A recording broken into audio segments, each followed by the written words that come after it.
بسم اللہ الرحمن الرحیم۔ تمام دیکھنے اور سننے والوں کو السلام علیکم۔ امید کرتی ہوں آپ سب خیریت سے ہوں گے۔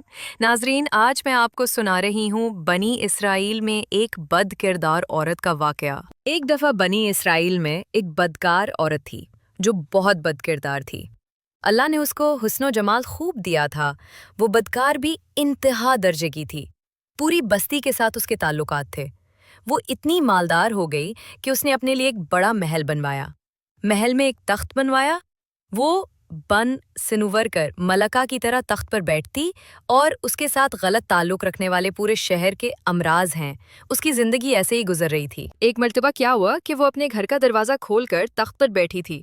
قریب کسی اور بستی کا نوجوان تھا جو بڑا نیک تھا، عبادت گزار تھا۔ وہ ادھر سے گزرا اور گزرتے ہوئے اچانک اس کی نظر اٹھی اور اس بد کردار عورت پر جا پڑے۔ اس بد کردار عورت کی ایسی تصویر اس کے دل میں چھپی کہ وہ آگے تو چلا گیا مگر اس کا دھیان ادھر ہی بھٹک گیا۔ پھر وہ مراقبے میں، ذکر میں، تسبیحات میں، تلاوت میں جب بیٹھتا تو اس کا دل نہیں لگتا تھا۔ اس نے روزے بھی رکھے لیکن خیال نہ نکلا۔ اس نے اپنے آپ کو کافی تکلیف پہنچائی۔ کئی دن اپنے آپ کو بھوکا پیاسا رکھا مگر اس کے دل سے خیال نہ نکلا۔ حتیٰ کہ ایک دن اس نے سوچا کہ جب اس خیال سے میری جان نہیں چھوٹتی تو میں اس عورت کے پاس جاتا ہوں۔ چنانچہ اس کے پاس جو تھوڑا بہت سامان تھا وہ اس نے بیچا اور اس نے اتنے سارے پیسے تیار کیے جتنے سے وہ بد کردار عورت اسے اپنے پاس آنے کی اجازت دیتی تھی۔ وہ اس بد کردار عورت کے پاس آیا اور اس کو پیسے دے کر اس کے پاس چارپائی پر بیٹھ گیا، بات چیت کرنے لگا۔ اچانک بات چیت کے دوران اس کے دل میں خیال آیا کہ میں نے نیکوکاری کے اتنے سال گزارے ہیں، آج میرے اللہ مجھے اس بد کردار عورت کے ساتھ بیٹھے ہوئے دیکھ رہے ہوں گے۔ بس یہ خیال دل میں آیا تو اللہ کا ڈر دل پر غالب آ گیا۔ اس نوجوان نے کانپنا شروع کر دیا۔ عورت نے اس سے پوچھا کہ تم کانپ کیوں رہے ہو، تمہارا چہرہ کیوں پیلا ہو گیا؟ اس نے کہا بس میری طبیعت ٹھیک نہیں۔ عورت نے کہا پھر تم جس مقصد کے لیے آئے ہو وہ مقصد پورا کرو اور جاؤ۔ اس نے کہا نہیں۔ وہ بڑی حیران ہو گئی کہ آج تک میں نے اپنی زندگی میں کوئی ایسا مرد نہیں دیکھا جو میرے قریب اس طرح چارپائی پر آ کر بیٹھے اور پھر برائی کیے بغیر یہاں سے واپس چلا جائے۔ کیسا نوجوان ہے؟ پھر نوجوان نے کہا میں جاتا ہوں۔ عورت نے کہا تم کون ہو، کیا ہو؟ اس نے اپنا نام بتایا اور عورت کو بتایا کہ میں فلاں بستی کا رہنے والا ہوں۔ میرے دل میں یہ خیال آ رہا ہے کہ میں نے اتنی عمر عبادت میں گزار دی، آج میرا اللہ مجھے تیرے ساتھ بیٹھے ہوئے دیکھ رہا ہے۔ بس اس کے بعد اس نوجوان کی آنکھوں سے آنسو آ گئے اور وہ وہاں سے چل پڑا۔ اب وہ جوان وہاں سے چلا گیا، لیکن جو تھوڑی دیر کے لیے وہ اس عورت کے پاس بیٹھا اور جو باتیں کی اس کا اس عورت پہ بہت اثر ہوا، اس کی برکت اس کو مل گئی اور اس عورت کے دل میں خیال آیا کہ یہ کنوارا نوجوان اتنا اللہ سے ڈرتا ہے جبکہ اس نے کوئی گناہ بھی نہیں کیا، اور میں تو سارا دن اور ساری رات گناہوں کا مرتکب ہونے والی ہوں، میں تو خدا سے ڈرتی ہی نہیں۔ اس کے دل میں شرمندگی پیدا ہو گئی، ندامت ہونے لگی کہ کروں تو کیا کروں۔ دل میں خیال آیا کہ اچھا چلتی ہوں اور موسیٰ علیہ السلام سے پوچھتی ہوں کہ کیا میرے لیے بھی توبہ کی کوئی صورت ہے۔ وہ عورت اپنے گھر سے نکلی۔ اب اس کو بستی کا ایک ایک بندہ پہچانتا تھا۔ وہ ایسی نامی گرامی خاتون تھی۔ وہ چلتی گئی اور جا کے حضرت موسیٰ علیہ السلام کو دیکھا تو اس وقت موسیٰ علیہ السلام بنی اسرائیل کو نصیحت فرما رہے تھے۔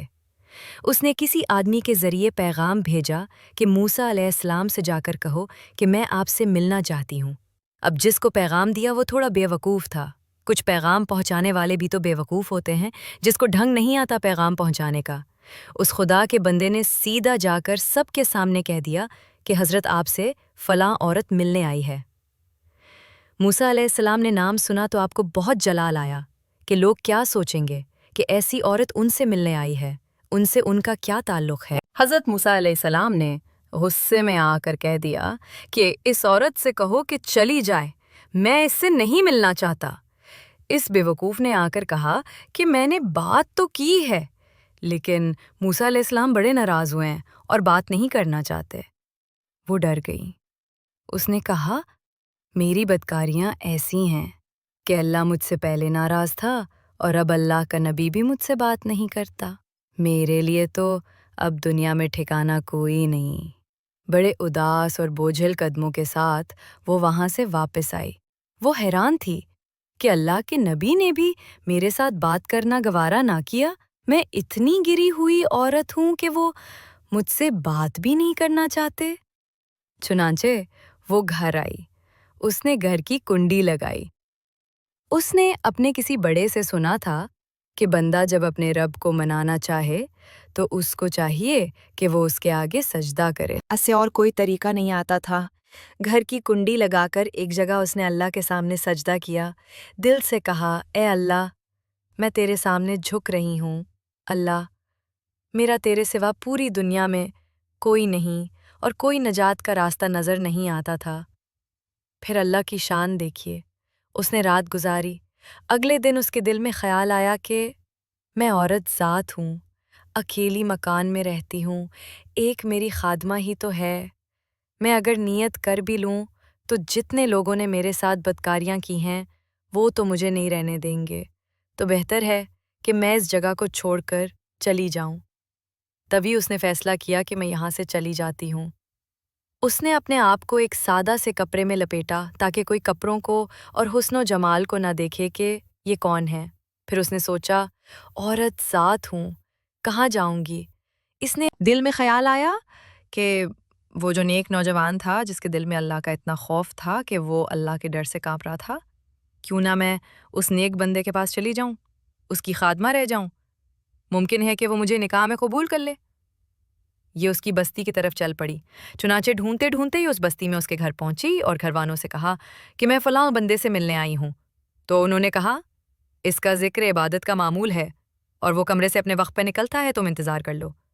چنانچہ اس نے کہا، بہت اچھا، میں انتظار کر لیتی ہوں۔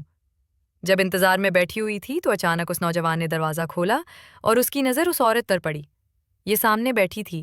جب نوجوان نے عورت کا چہرہ دیکھا تو اس کو اپنا وہ وقت یاد آ گیا کہ وہ کون سا وقت تھا۔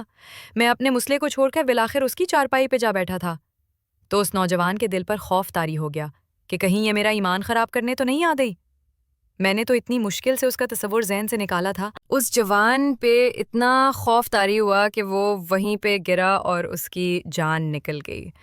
اب اس کی وفات پہ گھر والے بھی رنجیدہ تھے اور اس عورت کو بھی بڑا غم تھا۔ خیر 3 دن کے بعد اس عورت نے اس کے گھر والوں کو بتایا کہ میں تو اس نیت سے آئی تھی، اور انہوں نے کہا اب تو وہ اس دنیا سے چلا گیا۔ اس کا ایک بھائی ہے، اگر تم مناسب سمجھو تو ہم اس سے پوچھ لیتے ہیں، اگر وہ تمہارے ساتھ نکاح کر لے تو تم اس کے ساتھ نکاح کر لو۔ اس نے کہا ٹھیک ہے۔ جب بھائی سے پتہ کیا تو اس نے کہا ٹھیک ہے، اگر پہلے یہ ایسی عورت رہی ہے اور اب توبہ کی نیت کر چکی ہے تو میں اس کو اپنے نکاح میں قبول کر لوں گا، کیونکہ اللہ پاک معاف کرنے والی ذات ہے۔ جب اللہ پاک معاف کر دیتا ہے تو انسان کیا چیز۔ چنانچہ اس عورت کا اس نوجوان کے بھائی کے ساتھ نکاح ہو گیا اور اس عورت کو اللہ تعالیٰ نے 7 بیٹے عطا فرمائے اور وہ 7 بیٹے بنی اسرائیل کے اولیاء میں سے گزرے۔ ایسی بدکار عورت بھی اگر توبہ کرتی ہے تو اللہ تعالیٰ اسے 7 ولیوں کی ماں بنا دیتے ہیں۔ وہ مولا کتنا کریم ہے، وہ کہتا ہے کہ اے میرے بندے، میرے پاس اتنے گناہ لے کر آ کے تیرے گناہ زمین سے کھلا تک کی ساری جگہ کو پر کر دے۔ میرے پاس اتنے گناہ لے کر آ جتنے دنیا میں درختوں کے پتے ہیں۔ میرے پاس اتنے گناہ لے کر آ جتنے دنیا میں ریت کے ذرے ہیں۔